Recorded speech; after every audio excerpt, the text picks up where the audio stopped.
Bonsoir à tous, ravi d'être avec vous en ce samedi, premier jour du mois de février. Voici les titres qui seront développés dans ce journal. Monaco s'est illustré cet après-midi sur les cours du Monte Carlo Country Club. L'équipe monégasque a remporté un match sur les deux disputé ce samedi face au Portugal dans le cadre de la Coupe Davis. Nous reviendrons sur cette première journée avec les commentateurs sur place. En basket, vous entendrez la réaction de Peter Corneli suite à la victoire de la Roca Team hier contre le Real Madrid. Nous irons ensuite à Batternay, un village de la Drôme qui s'apprête à construire un musée qui mettra à l'honneur un des ancêtres du prince souverain. Et puis nous recevrons Clémence Pernoud, petite fille de l'autrice à succès Laurence Pernoud. Elle est à Monaco pour une conférence sur la parentalité, elle qui a remis au goût du jour les ouvrages de son aîné. Les yeux étaient rivés sur la petite balle jaune aujourd'hui au Monte Carlo Country Club et chez vous à travers vos écrans puisque vous avez pu suivre en direct sur notre antenne la Coupe Davis. Monaco a remporté le premier match sur les deux au programme du jour face au Portugal. On fait le point avec vous Laurent Orsini et Christophe Paco qui faites visiblement face encore à une météo capricieuse. Oui, bonsoir à vous. Conditions difficiles, c'est vrai. Le vent, la pluie aujourd'hui. On est sous la pluie là, Christophe. On est sous la pluie, Laurent Orsini. On fait tout. On pourrait mais on presque tourne faire à la un météo. partout. On tourne à un partout et ça, c'est le plus important pour Monaco face au Portugal. Un point de chaque côté. Objectif rempli, c'était la victoire de Valentin. Il avait la pression. Il a réussi à le faire après un match difficile. Puis il n'y a pas eu de miracle pour Benjamin. Le numéro 1 portugais est classé dans les 30 meilleurs joueurs mondiaux, bien sûr. Et c'était très difficile pour Benjamin qui perd finalement un 6-3, 6-1. Mais c'est vrai qu'on a joué en 3 manches. Match très difficile pour Valentin Vachereau. La première rencontre qui était très importante. Il fallait la gagner. 2h36 de match. Avec un tie-break très compliqué à gérer. Il avait gagné la première manche, il perd la deuxième et il se ressaisit dans la troisième. Il était à 2 points du match avec plus la météo, le toit qui s'ouvre, qui se ferme, des conditions qui changent durant le match. Il a réussi à rester concentré et à l'emporter en 3-7. Bravo à lui. Un partout, ce qui veut dire que demain, dès 11h, ne manquez pas le rendez-vous sur Monaco Info. Double, qui est souvent dans l'histoire de la Coupe Davis, toujours décisif. Avec une grande chance pour une paire qui se connaît par cœur ici à Monaco. Oui, une grande chance, je ne serais peut-être pas aussi optimiste que vous, mais vraiment du 50-50 parce que l'équipe portugaise a vraiment c'est une grosse équipe de double avec le joueur de simple qu'on a vu aujourd'hui et son compatriote et qui, vous l'avez dit tout à l'heure, on fait quart de finale à l'Open d'Australie. Donc ça va être un double très intéressant de très haut niveau. Oui, Francisco Cabral avec Nuno Borges qui vont donc jouer contre Hugo Nice et Romain Arnaudot, notre père habituel ici. Mais on a beaucoup d'espoir parce que derrière, il y aura Valentin Vachereau. Faut gagner. Marquer, faut le point de la victoire. Oui, mais il faut gagner le double. Oui, il faut gagner. Il faut marquer 3 points. Nous sommes à 1 partout ce soir ici au Monte Carlo Country Club. Rendez-vous demain. Notez-le bien, 11h précise pour le double. Bonne soirée, Laurent. Bonsoir, Christophe. En rugby, c'est la désillusion pour Monaco, éliminé d'entrée en quart de finale du championnat de France de rugby à 7 ce samedi face aux Barbarians 31-14. Gaëtan Lebrun, vous êtes sur place à la Défense Paris Arena et les Monégasques sont tombés de haut 6 mois après leur victoire d'étape à Pau qui leur avait permis de se qualifier pour la phase finale du tournoi in extenso. Oui, Sarah, ça a été un vrai coup de massue pour les Monégasques. Ils avaient pourtant fini premier après les 3 étapes de Pau, La Rochelle et Mont-de-Marsan il y a 6 mois, ce qui leur offrait la possibilité justement de jouer le 8e pour ce premier quart de finale, donc les Barbarians. Et ils avaient pourtant bien commencé le match en menant 7-0 d'entrée, mais ils ont vite été rattrapés, peut-être à bout physiquement. Il faut dire que Monaco avait pas mal de blessés et beaucoup de joueurs aussi retenus en sélection. Il y avait 3 Argentins qui étaient notamment absents pour les championnats du monde à Perth la semaine dernière. Ils ont essayé de les remplacer en dernière minute avec des Canadiens justement. Mais c'est vrai que l'équipe apprenait tout juste à se connaître. Ils se sont rejoints il y a une semaine où ils ont commencé les entraînements et il y avait encore des automatismes à découvrir. Les Barbarians, eux, avaient vraiment l'habitude de jouer ensemble, ça s'est vu. C'est une équipe assez nouvelle. Ils ont recruté des joueurs de l'équipe de France justement de rugby à 7, du développement justement de l'équipe de France. Donc les mecs avaient l'habitude de jouer ensemble toute l'année et ça s'est vu. Il manquait un peu, c'est le collectif qui a pêché du côté de Monaco, je pense. Et c'est dommage parce que vraiment la motivation, elle y était. On a pu le voir, on les suit depuis 2 jours maintenant. Et vraiment, les mecs étaient ultra déterminés. Mais malheureusement, c'est les lois du sport, on ne peut pas toujours gagner. Et le nouveau manager général du MR7, Yannick Nyanga, recruté spécialement pour l'occasion des finales du Super Sevens, a lui aussi tenu à réagir suite à la défaite prématurée de son équipe. Un match, c'est 14 minutes et ça n'est pas que 3 ou 4. Et donc sur le match des Barbarians, je pense moi déjà en tant que coach, il y a une partie coaching, je pense que j'aurais pu mieux gérer. Et puis ensuite il y a le format dans lequel on est, on est sur une équipe des joueurs de grosse expérience, HSBC, qui est différente du Super 7 et qui aujourd'hui a un certain âge. Et donc avant ça suffisait, mais maintenant quand on voit les Barbarians, quand on voit des équipes qui ont des vrais projets de club et projets d'équipe là-dessus, on se rend compte que ça suffit pas. Donc ce match-là, je pense que malgré tout, on est tombé sur une équipe qui était bien plus forte que nous. Et on le voit là avec dans leur match contre le Racing, ça fait même pas 30 secondes de jeu, ils ont déjà marqué. C'est une vraie équipe de rugby à 7. On clôture cette page sport avec du basket et cette belle revanche pour la Roca Team face au Real Madrid hier soir en Euroleague. Avec ce score 77-73, l'AS Monaco enchaîne un 4e succès d'affilée, toutes compétitions confondues. Grâce à ce résultat, les Rouges et Blancs ont empêché leur adversaire de revenir à leur hauteur sur la scène européenne. Je vous propose d'écouter la réaction à chaud de Peter Corneli au micro de Christophe Paco. On s'attendait à ça, hein. Le Real c'est toujours une bonne équipe, même si ils n'ont pas forcément bien commencé la saison. Ça reste une très très grosse équipe et on savait que ça allait être un match difficile. Et je pense que toute l'équipe s'est bien préparée pour ça, on est super bien rentré dans le match. Donc voilà, on a fait le job ce soir et c'est très très bien. On a un super groupe, hein, sincèrement. Moi j'adore ce groupe, il y a une super ambiance. Donc voilà, et là ce soir ça s'est vu sur le terrain. Chacun se battait pour son coéquipier et voilà, on voit que ça fait la différence parce que on a du talent dans cette équipe et donc quand tout le monde se bat en plus, ça donne un groupe qui est très dur à battre. C'est encore un peu plus important pour moi ce soir parce que c'est le Real, donc c'est toujours un match qui compte pour moi encore un peu plus que les autres, je dirais. Mais voilà, je sais que c'est aussi là où on va m'attendre. On a une équipe qui a beaucoup de talent, donc il faut aussi qu'on ait des joueurs qui soient dans le combat et qui puissent justement un peu colmater tout le talent qu'on a autour finalement et faire le lien. Donc voilà, moi j'essaie de prendre ce rôle vraiment à cœur. Et voilà, je sais que je suis capable d'être un très bon rebondeur, donc j'ai à cœur de le prouver sur les matchs. Prochain rendez-vous pour les hommes de Vassilis Spanoulis demain en championnat de France face à Gravelines Dunkerque, toujours sur le parquet de la salle Gaston Médecin. Le coup d'envoi du match est prévu à 19h. Je vous propose à présent de prendre la direction de Batternay dans la Drôme. Ce petit village français lié à Monaco par son histoire s'apprête à construire un musée dédié à Humbert de Batternay, figure importante de la place mais aussi ancêtre du prince Albert II. Le souverain a décidé de soutenir financièrement le projet. Tous les détails dans ce reportage de Vanessa Dessy et Alexandra Marangoni. Niché dans la Drôme, le petit village de Batternay partage une histoire singulière avec la principauté.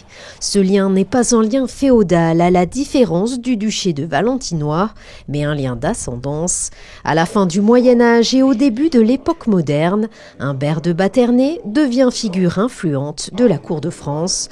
Son héritage familial se prolonge à travers sa descendance, notamment avec son arrière-petite-fille qui s'inscrit dans la lignée de l'histoire monégasque. C'est un personnage peu connu, mais qui a eu un grand rôle, une grande importance pour toute une série de rois, de Louis XI à François Ier, dont il a été tour à tour le chambellan, le conseiller et l'ambassadeur à une époque qui était l'époque des guerres d'Italie. En réalité, donc, c'est une descendante de Humbert de Batternay, Françoise de Daillon du Lude, qui épouse Jacques II de Matignon. Et donc là, on retombe sur une alliance célèbre, évidemment, des Grimaldi, des princes de Monaco. Le mariage entre Françoise de Daillon du Lude et Jacques II de Matignon a lieu au XVIIe siècle.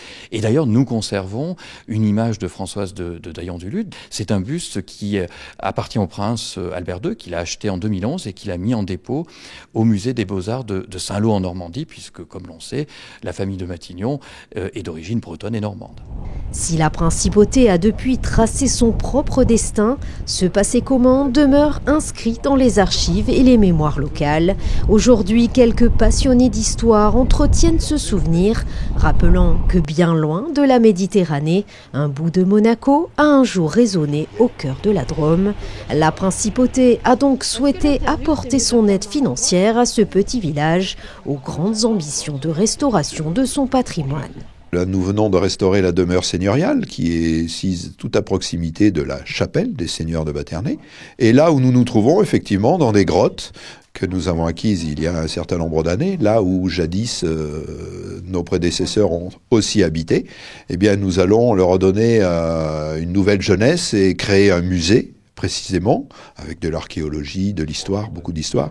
Une petite grotte qui jouxte celle-ci, où on va faire du mapping. Et puis au dehors, au pied de remparts millénaires et d'une carrière de pierre, la création d'un théâtre d'une centaine de places. Les différentes phases de travaux sont d'ores et déjà élaborées. Le chantier commencera d'ici un mois et le souverain pourra inaugurer les lieux à horizon 2026. Et la ville de Batternay a été reconnue officiellement site historique Grimaldi en mai 2023. Si vous êtes parent, vous avez très certainement dans votre bibliothèque un livre de la grand-mère ou de la petite-fille. Clémence Pernoud a actualisé les célèbres ouvrages sur la parentalité de son aînée Laurence Pernoud. Elle est aujourd'hui à la Maison des Associations pour échanger autour de ce thème et a accepté de nous donner quelques clés dans ce qui représente un véritable défi, être parent. Bonsoir Clémence Pernoud. Bonsoir. Vous avez mené une première carrière dans la création de costumes pour l'opéra et le cinéma. Quel a été le déclic qui vous a poussé à vous lancer dans ce projet fou de réinventer les ouvrages J'attends un enfant et J'élève mon enfant de votre grand-mère, la célèbre autrice Laurence Pernoud? Le déclic, il est assez évident, c'est de devenir maman. En fait, il y a eu plusieurs étapes dans cette décision qui n'en est même pas une. C'est-à-dire que moi, j'ai grandi avec les livres de ma grand-mère, donc ils ont toujours été très très importants pour moi. Et voilà, je deviens maman et là, ça devient évident. Vous dites que vous remettez au goût du jour ces classiques. Qu'est-ce que cela signifie ?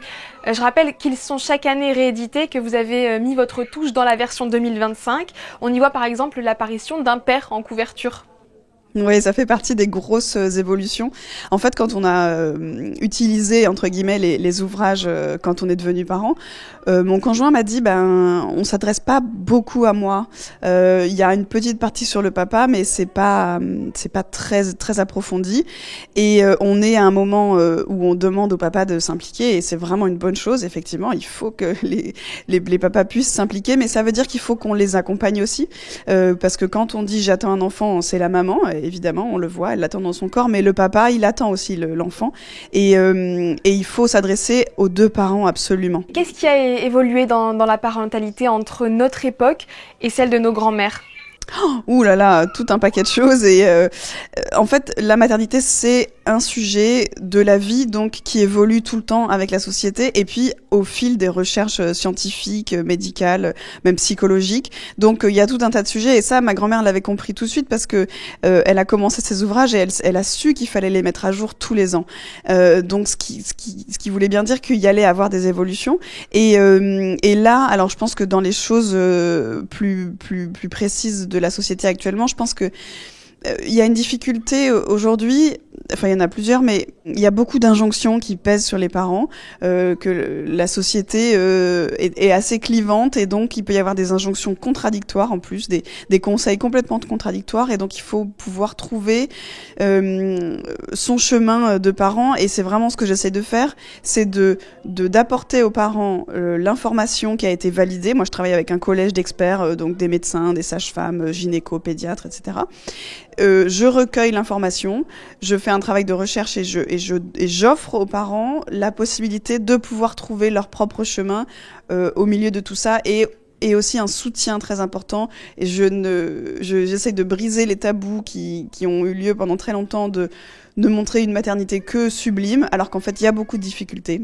La maternité c'est merveilleux, mais il y a aussi des périodes plus troubles, plus difficiles, et si on sait que ça peut être difficile, si on apporte des solutions de soutien, alors on permet aux parents d'être plus apaisés. Vous êtes à Monaco pour une conférence organisée par l'association Entre Parents. Quel était l'objectif de la matinée et comment s'est-elle déroulée ? Alors, je salue le travail de cette association qui s'appelle donc Entre Parents et comme son nom l'indique, l'idée c'est de réunir les parents parce qu'il y a une chose qui est la clé dans la parentalité, en fait comme beaucoup de choses dans la vie, mais c'est l'échange.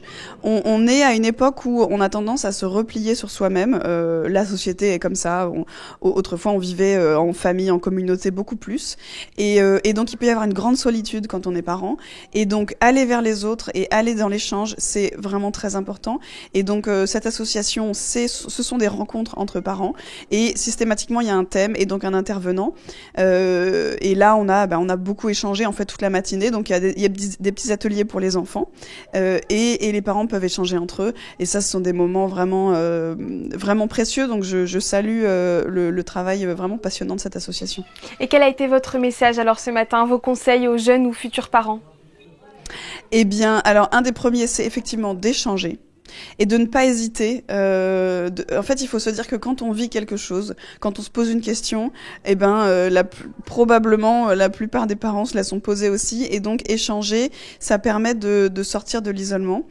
Et alors parmi les conseils, moi il y en a un que j'aime bien dire et que je redis souvent. Il faut se mettre à la place de l'autre. Et notamment ça vaut pour son enfant, en fait, souvent dans les difficultés qu'on peut rencontrer.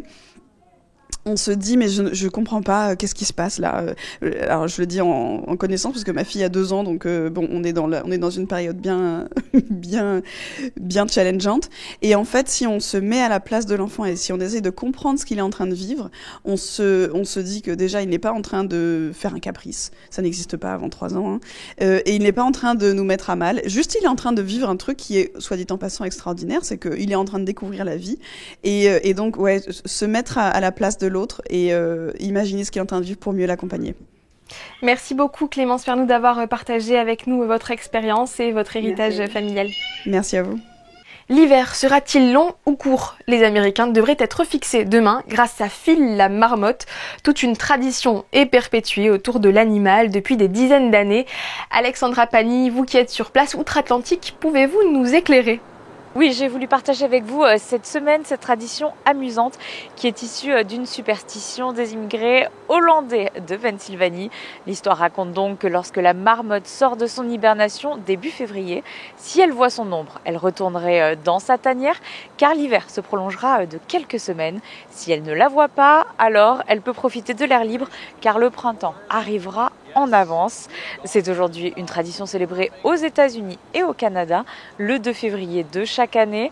Pour l'occasion, la ville de Punxsutawney dans l'État de Pennsylvanie accueille des milliers de curieux pour plusieurs jours de célébration. Et le clou de ces festivités, c'est une cérémonie organisée autour de Phil la marmotte pour assister à ses prédictions à sa sortie d'hibernation.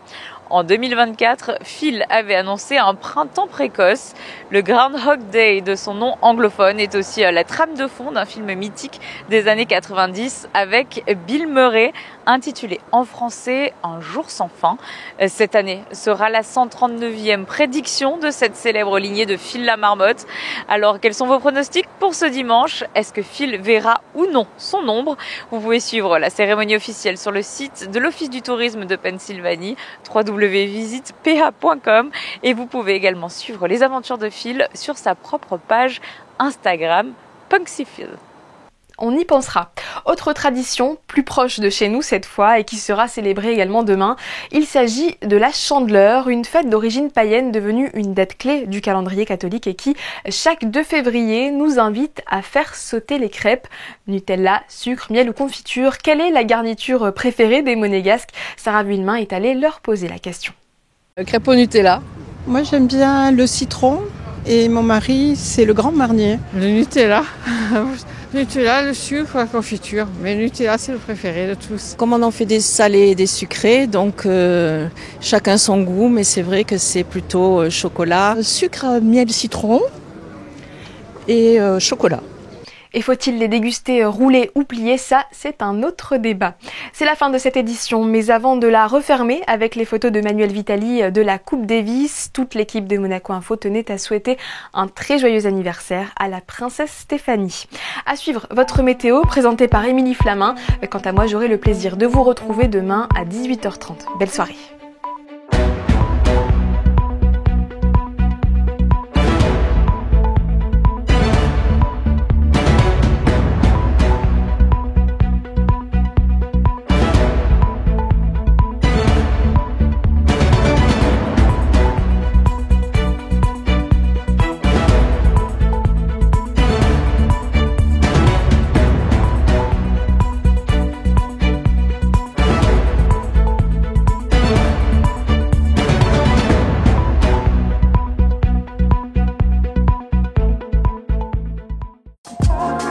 Retrouvez la météo avec Maya Bay, le restaurant référence thaï japonais de Monaco.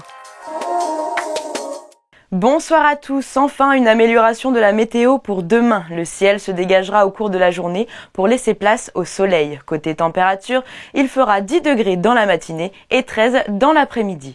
En ce dimanche 2 février, nous fêterons les théophanes. Et n'oubliez pas de sortir vos poêles et appareils à crêpes puisque demain c'est aussi la Chandeleur, une journée où la gourmandise est de mise, alors profitez-en. C'était la météo avec Maya Bay, le restaurant référence thaï japonais de Monaco.